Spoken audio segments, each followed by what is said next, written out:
এই কার্যক্রমে দেখা যাওয়া সমস্ত চিত্র আপনার বিচলিত করে দয়াকরি দুর্বল হৃদয়বান ব্যক্তি কিংবা ছোট পিলা এখন দেখন্তু না জি ওড়িশা কোনসি প্রকার অন্ধবিশ্বাস উপরে ভরসা করে নাই তথা তাকে সহমতি প্রদান করে নাই রীতিনীতি ও প্রথার অনুসন্ধান করা ହେଉଛି এই ধারাবাহিকর উদ্দেশ্য। এই কার্যক্রমকে অধিক রোমাঞ্চকর করা কিছু মনগড়া দৃশ্য দেখা যাইছি। মদ্যপান ও ধূম্রপান স্বাস্থ্য ক্ষতিকারক।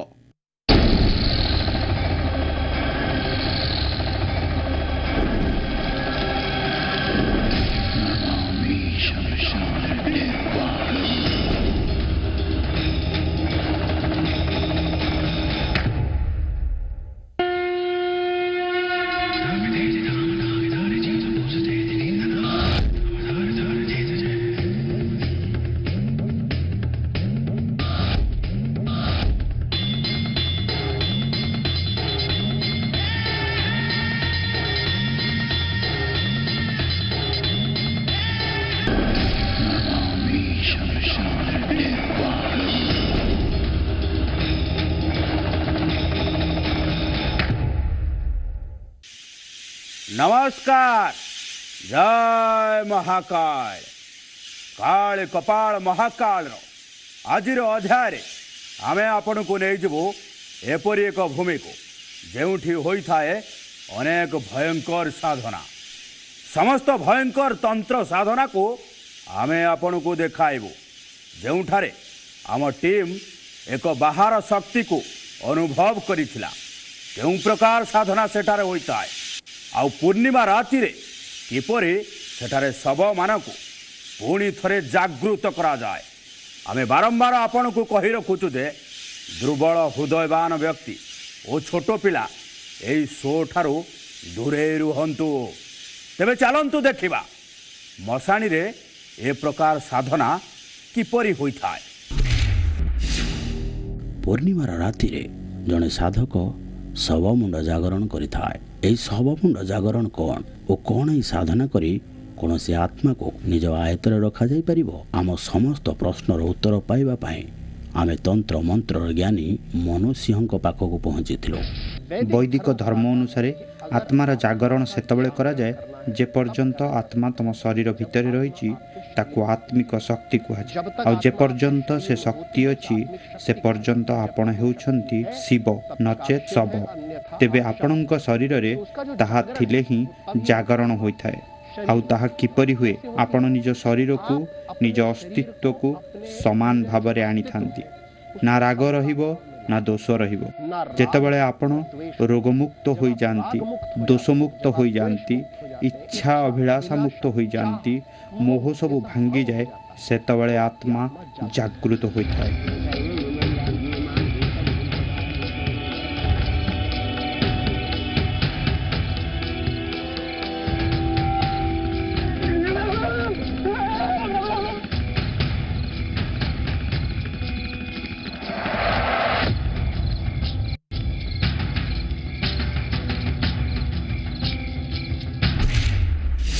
मशाणी रे हेउथिबा एई शवमुंड जागरण साधनार अर्थ कौन?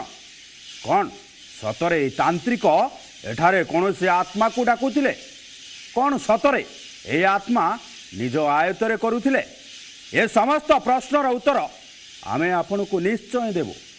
आमे आपण को वीरभूम को नहीं जीवु जेउठारे तंत्र साधनार विभिन्न प्रक्रिया होइथाए और सेठारे आमर समस्त प्रश्नर उत्तर मध्य मिलिबो।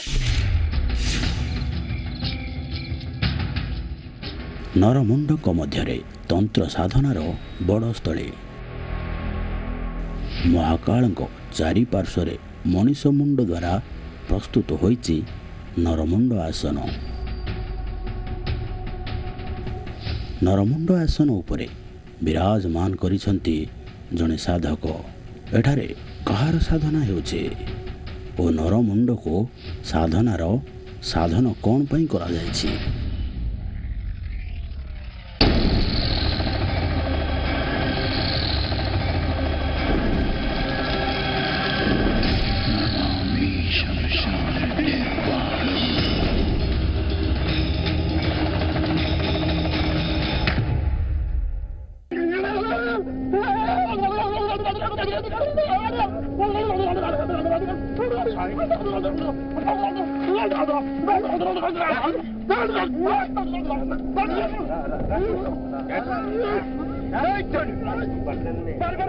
ଏକ ତାନ୍ତ୍ରିକ ସାଧନା ସାମିଲ ହୋଇ ରହିଥିବା ସାଧକକୁ ହଠାତ୍ କ'ଣ ହୋଇଯାଇଥିଲା?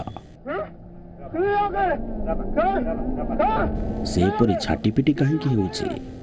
କ'ଣ ତାକୁ ଆଉ ଜଣେ କିଏ ନିୟନ୍ତ୍ରଣ କରୁଛି କି? ତେବେ କାହାର ନିୟନ୍ତ୍ରଣ ରହିଛି? ତନ୍ତ୍ର ସାଧନାରେ ଏହି ଆଶ୍ଚର୍ଯ୍ୟଜନକ ଘଟଣାକୁ କ୍ୟାମେରା ବାନ୍ଧି ରଖିବା ପାଇଁ କାଳ କପାଳ ମହାକାଳର ଟିମ୍ ଖୁବ୍ ସାହସର ସହିତ କାମ କରିଛନ୍ତି। ଆମେ ଅନୁରୋଧ କରୁଛୁ ଯେ କମଜୋର ହୃଦୟବାନ ବ୍ୟକ୍ତି ଆମର ଏହି ଶୋକୁ ଦେଖନ୍ତୁ ନାହିଁ।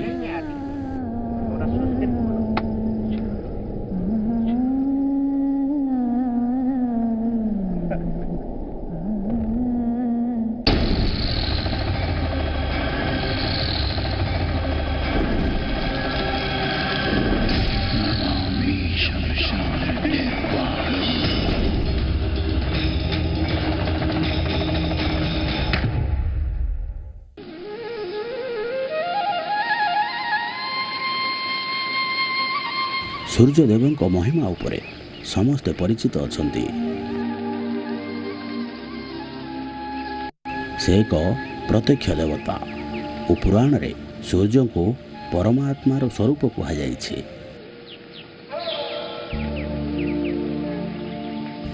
ଯଜୁର୍ବେଦ ଅନୁସାରେ ଚକ୍ଷୁଷ ସୂର୍ଯ୍ୟ ଉଜାୟତ ଅର୍ଥାତ୍ ସୂର୍ଯ୍ୟଙ୍କୁ ଈଶ୍ୱରଙ୍କ ନେତ୍ର କୁହାଯାଇଛି। ସମସ୍ତ ଚରାଚର ଜଗତର ଆତ୍ମା ହେଉଛନ୍ତି ସୂର୍ଯ୍ୟ।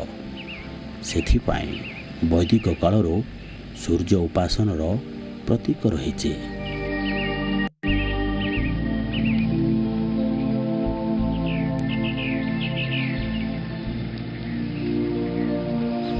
ସୂର୍ଯ୍ୟଙ୍କ ଏହି ନାଲି କିରଣ ଜୀବମାନଙ୍କୁ ଶକ୍ତି ପ୍ରଦାନ କରେ। ଏହି ନାଲି ରଙ୍ଗ ଶକ୍ତି ଦେଇଥାଏ।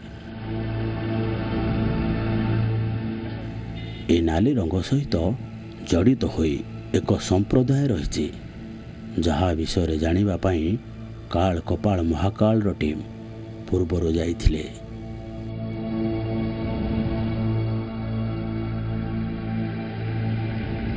ଭାରତର ପୂର୍ବ ଭାଗ ସେହି ଦିଗ ଯେଉଁ ଦିଗରେ ପ୍ରତିଦିନ ସୂର୍ଯ୍ୟୋଦୟ ପ୍ରକଟ ହୋଇଥାନ୍ତି।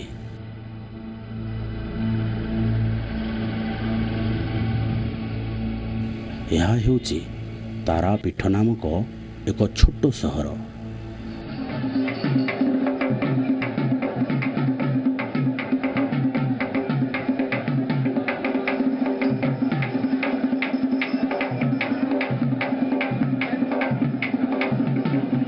ଏକାବନଟି ଶକ୍ତିପୀଠ ମଧ୍ୟରୁ ଓ 3ଟି ତାରାପୀଠ ମଧ୍ୟରୁ ଏହା ହେଉଛି ଅନ୍ୟତମ।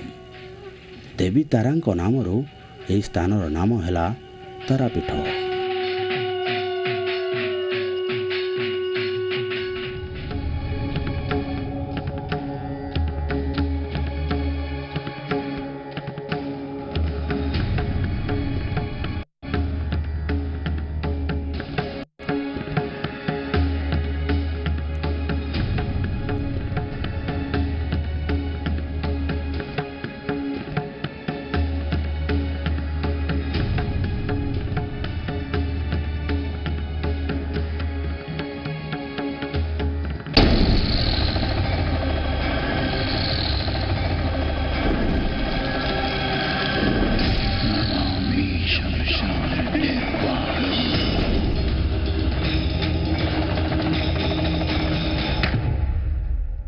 ତାନ୍ତ୍ରିକ ସାଧନାର ଏପରି କ୍ରିୟା ମନରେ ଭୟ ବାତାବରଣ ସୃଷ୍ଟି କରିଦେବ। ଆମେ ଆପଣଙ୍କୁ ଏପରି ଏକ ଜାଗାକୁ ନେଇଯିବୁ ଯାହା କେବଳ ମଶାଣୀ ନୁହେଁ, ବରଂ ମହାମଶାଣୀର ନାମ ଦିଆଯାଇଛି। ସେହି ସ୍ଥାନରେ ନାଲି ବସ୍ତ୍ର ପରିଧାନ କରିଥିବା ବ୍ୟକ୍ତିମାନେ ହିଁ କରନ୍ତି ତନ୍ତ୍ର ସାଧନା। କିଏ ଏଇ ନାଲି ବସ୍ତ୍ରଧାରୀ? ଆସନ୍ତୁ ଦେଖିବା। କାଳ କପାଳ ମହାକାଳର ଟିମ୍ ପୂର୍ବରୁ ମଧ୍ୟ ଏହି ସ୍ଥାନକୁ ଆସିଥିଲେ। ଏଠାରେ ତାରାପୀଠ ନିକଟରେ ଥିବା ମଶାଣୀକୁ ମହାମଶାଣୀ କୁହାଯାଏ। ଏଠାରେ ସେହି ନାଲି ସମ୍ପ୍ରଦାୟର ସାଧକ ଦେଖାଯାଆନ୍ତି, ଯେଉଁମାନେ ନାଲି ବସ୍ତ୍ର ପରିଧାନ କରି ମଶାଣିରେ ଅଘୋର ସାଧନା କରିଥାନ୍ତି।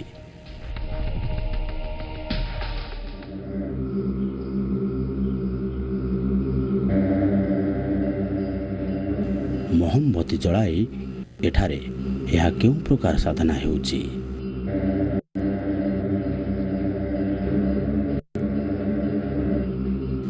ମଶାଣିରେ ଅନେକ ଗୁଡ଼ିଏ କୁଟିଆ ରହିଥିଲା ଓ କୁଟିଆ ମଧ୍ୟରେ ଅନେକ ସାଧକ ରହୁଥିଲେ।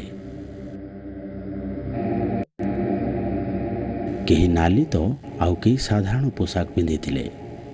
ଏ ମଧ୍ୟରୁ କିଛି ସାଧକଙ୍କ ସାଧନା ଅଳ୍ପ ସମୟ ପାଇଁ ଚାଲିବ ଓ ସେମାନେ ଏଠାରୁ ଫେରିଯିବେ, କିନ୍ତୁ କିଛି ସାଧକ ଏଠାରେ ଅଧିକ ସମୟ ପର୍ଯ୍ୟନ୍ତ ସାଧନାରେ ଲୀନ ହେବାକୁ ଯାଉଥିଲେ।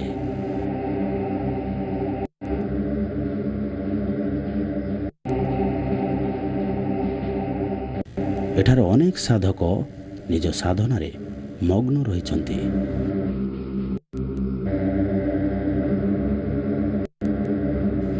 ହାତର ଆଙ୍ଗୁଳି ଗୁଡ଼ିକ ଅଦ୍ଭୁତ ମୁଦ୍ରା ପ୍ରସ୍ତୁତ କରୁଥିଲା। କୁଡ଼ିଆ ଭିତରେ ମହାକାଳୀଙ୍କର ମୂର୍ତ୍ତି ଦେଖି ଲାଗୁଥିଲା ସତେ ଯେପରି ଏମାନେ ଜଣେ ଜଣେ କଠୋର ସାଧକ।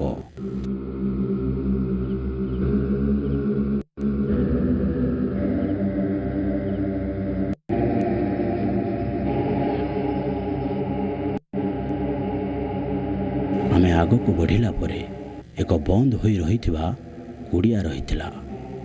ଏହା ପରର ଦୃଶ୍ୟ ଖୁବ୍ ଭୟଙ୍କର ଥିଲା। ଏଠାରେ ପୂର୍ବରୁ କେହି ଜଣେ ସାଧନା ଶେଷ କରିଯାଇଛି।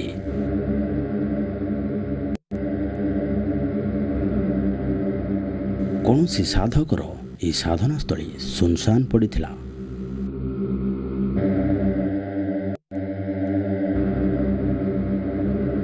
ନରମୁଣ୍ଡ ଗୁଡ଼ିକ ବାହାରେ ଖେଳାଇ ହୋଇ ପଡ଼ିଥିଲା। ମଣିଷ ଗୋଡ଼ର ହାଡ଼ ଓ ନରମୁଣ୍ଡ ଗୁଡ଼ିକ ମୃତ୍ୟୁ କିମ୍ବା ସଙ୍କଟ ଦିଗକୁ ଇଙ୍ଗିତ କରୁଥିବା ସଂରଚନାରେ ରଖାଯାଇଥିଲା। ଏହା ଜଣେ କଠୋର ସାଧକର ପୁରୁଣା କୁଡ଼ିଆ ଭଳି ମନେ ହେଉଥିଲା।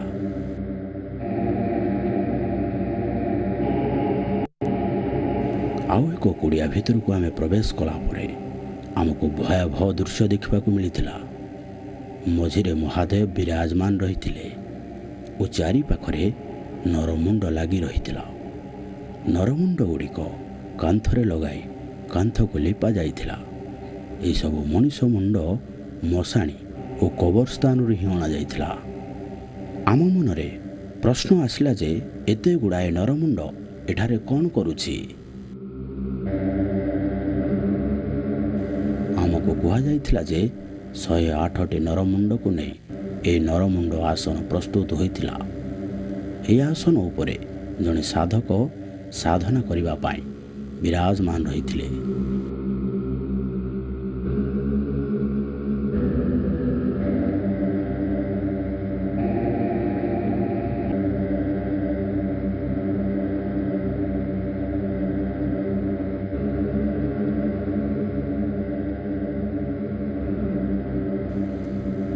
ଜଗତ ଜନନୀ କ'ଣ ଏହି ସାଧନା ଦ୍ୱାରା ପ୍ରସନ୍ନ ହୋଇଥାନ୍ତି?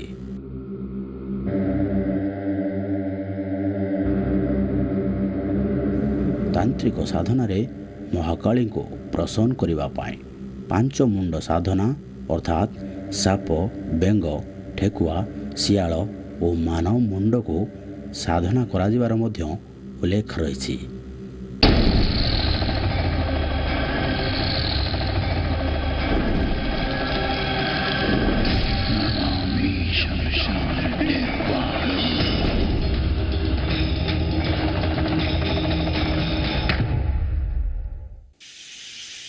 ମା କାମାକ୍ଷା ଦେବୀ ଶକ୍ତି ପୀଠମାନଙ୍କ ଭିତରେ ଏକ ମହାନ ସ୍ଥାନ।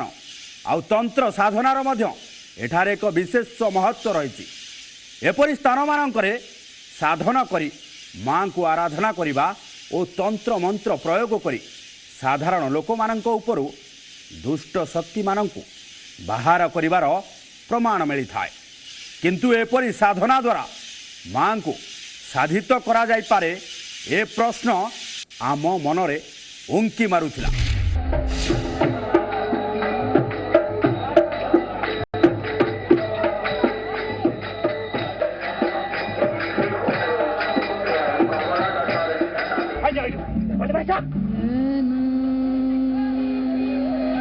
ଏଠାରେ କିଛି ଲୋକ ମାଙ୍କର ପୂଜା ଆରାଧନା ପାଇଁ ଆସିଛନ୍ତି ତ କିଛି ଲୋକ ଶକ୍ତି ରୂପୀ ମା କାମାକ୍ଷା ଦେବୀଙ୍କୁ ନିଜ ଜୀବନ ସମର୍ପିତ କରିଦେଇଛନ୍ତି।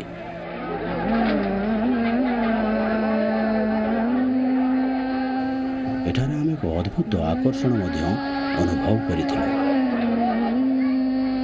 ଯେପରିକି ସ୍ୱୟଂ ମା ଦୁର୍ଗା ଏଠାରେ ବାସ କରୁଛନ୍ତି।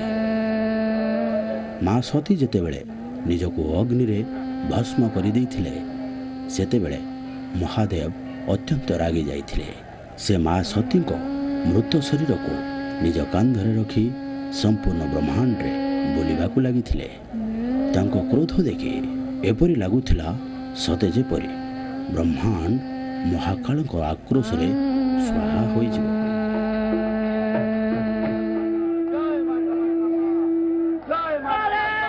କିନ୍ତୁ ଭଗବାନ ବିଷ୍ଣୁ ମା ସତୀଙ୍କର ମୁଣ୍ଡକୁ ଖଣ୍ଡ ବିଖଣ୍ଡ କରିଦେଇଥିଲେ ଓ ସେହି ମୁଣ୍ଡ ଖଣ୍ଡ ଗୁଡ଼ିକ ପଡ଼ିଥିବା ସ୍ଥାନମାନଙ୍କରେ ଶକ୍ତିପୀଠ ସୃଷ୍ଟି ହୋଇଥିଲା।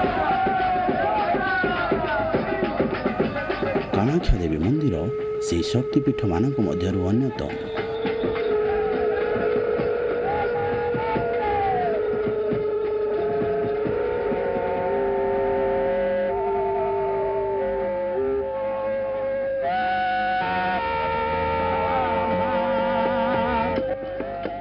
सुधाते दे गरल जा रहा। ଆସାମର ଗୌହାଟୀ ଠାରୁ କିଛି ଦୂର ଗଲା ପରେ ଆମର ଏକ ତାନ୍ତ୍ରିକ ସହିତ ଦେଖା ହୋଇଥିଲା। ସାକ୍ଷାତ ମା କାଳୀଙ୍କୁ ନିଜ ସାଧନା ମାଧ୍ୟମରେ ଆମ ନିକଟରେ ପ୍ରକଟ କରିପାରିବେ ବୋଲି ସେ ତାନ୍ତ୍ରିକ ବାବା ଦାବି କରିଥିଲେ।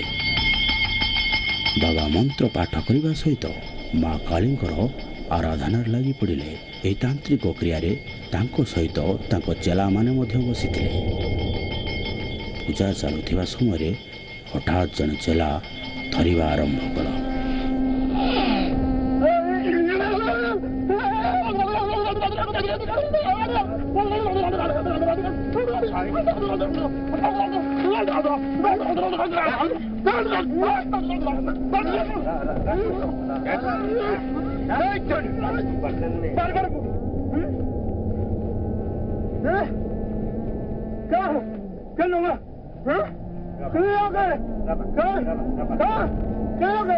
ମା କାଳୀଙ୍କ ଭଳି ତା ଜୀବ ମଧ୍ୟ ଦାନ୍ତ ମଝିରେ ଫସି ରହିଥିଲା। ଶକ୍ତି ଓ ବିଧ୍ୱଂସ ଦେବୀଙ୍କର ଏହି ରୂପ ଭୟଙ୍କର ଥିଲା।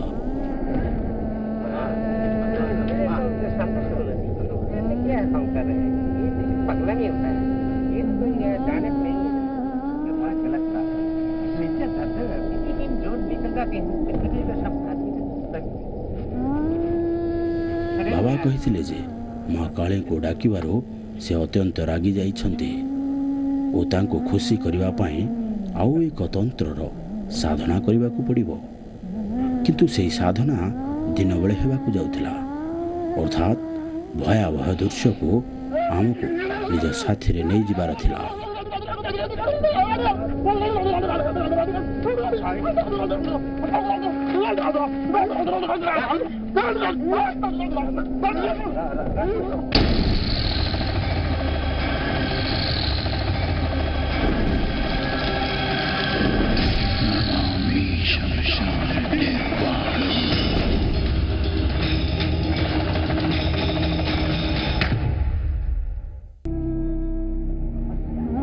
ମହାକାଳୀଙ୍କ ରାଗକୁ ଶାନ୍ତ କରିବା ପାଇଁ ଓ ତାଙ୍କୁ ପ୍ରସନ୍ନ କରିବା ପାଇଁ ପରଦିନ ସକାଳେ ତନ୍ତ୍ର ସାଧନାର ପ୍ରକ୍ରିୟା ଚାଲିଥିଲା।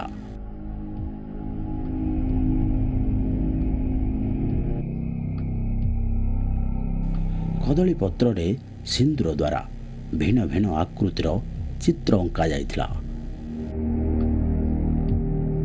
ସୋରିଷ ତେଲରେ ଦୀପ ଜଳାଗଲା ଓ ଏକ କଳା ଛେଳିକୁ ପୂର୍ବରୁ ବଳି ପାଇଁ ରଖାଯାଇଥିଲା।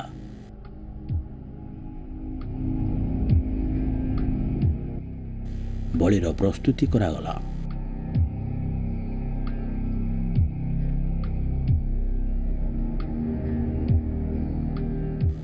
ଆଉ କିଛି ସମୟ ପରେ ଛେଳିର ମୁଣ୍ଡ ଗୋଟେ ଚୋଟରେ ଅଲଗା ହୋଇଯାଇଥିଲା। ଆମେ ଆପଣଙ୍କୁ ଏହି ଦୃଶ୍ୟ ଦେଖାଇ ପାରିବୁ ନାହିଁ, କାରଣ ଛେଳିର ତାଜା ରକ୍ତକୁ ତାନ୍ତ୍ରିକ ବାବା ଗଳ ଗଳ ପିଇବାକୁ ଲାଗିଥିଲେ।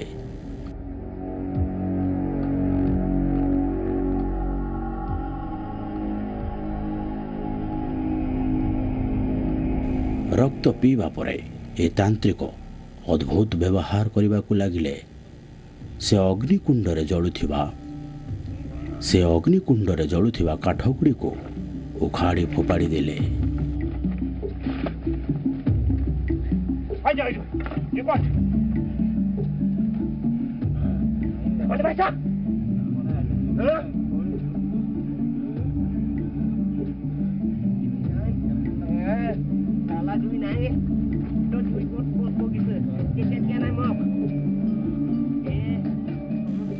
ତାନ୍ତ୍ରିକ ବାବା ନିକଟରେ ସମସ୍ତଙ୍କ ଚେହେରା ଶାନ୍ତ ଥିଲା,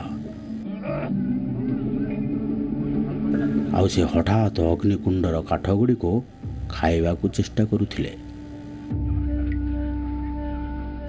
ଭୋକରେ ଆଉଟୁ ପାଉଟୁ ହୋଇ ରହିଥିବା ପଶୁ ଭଳି ସେଠାରେ ପଡ଼ି ରହିଥିବା ସମସ୍ତ ପଦାର୍ଥକୁ ନିଜ ଆହାର କରିବାକୁ ଲାଗିଲେ। ଏହାପରେ ହଠାତ୍ ଠିଆ ହୋଇ ଏକ ମଶାଣି ଆଡ଼କୁ ଯିବାକୁ ଲାଗିଲେ। କ'ଣ ଛେଳିର ରକ୍ତ ପିଇବା ଦ୍ୱାରା ମହାକାଳୀଙ୍କୁ ପ୍ରସନ୍ନ କରାଯାଇପାରିବ? ଉତ୍ତର ଜାଣିବା ତନ୍ତ୍ରମନ୍ତ୍ରର ବିଶେଷଜ୍ଞ ମନୁଷ୍ୟଙ୍କ ଠାରୁ।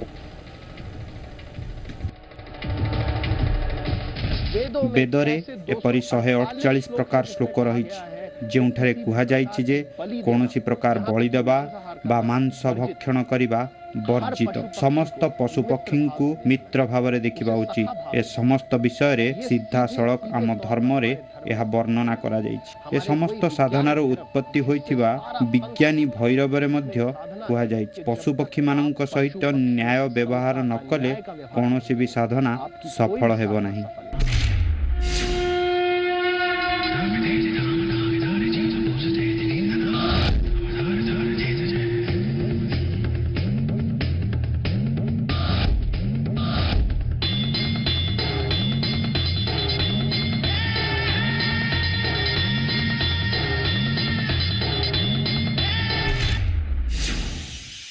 କାଳ କପାଳ ମହାକାଳ ଟିମ୍ ମହାକାଳୀଙ୍କ ସାଧକଙ୍କ ମଧ୍ୟରୁ ପ୍ରଶ୍ନର ଭାର ନେଇ ଆମେ ବାହାରି ଯାଇଛୁ ଅନ୍ୟ ଏକ ସ୍ଥାନକୁ। କିନ୍ତୁ ଆମେ ଖୋଜୁଥିବା ପ୍ରଶ୍ନର ଉତ୍ତର ଆମକୁ ଆଜି ଯାଏଁ ମଧ୍ୟ ମିଳିନଥିଲା। ନା କୌଣସି ଆତ୍ମା, ନା ବାବାମାନଙ୍କର ସାଧନାରେ ଥିବା କିଛି ଦିବ୍ୟ ଶକ୍ତି। ଆମେ ଏ ସମସ୍ତ ପ୍ରଶ୍ନର ଉତ୍ତର ଅନ୍ୟ ଏକ ଏପିସୋଡ଼ରେ ଆପଣମାନଙ୍କୁ ଦେବା ପାଇଁ ଚେଷ୍ଟା କରିବୁ। ଆଜି ପାଇଁ ମୋତେ ବିଦାୟ ଦିଅନ୍ତୁ। ଜୟ ମହାକାଳ।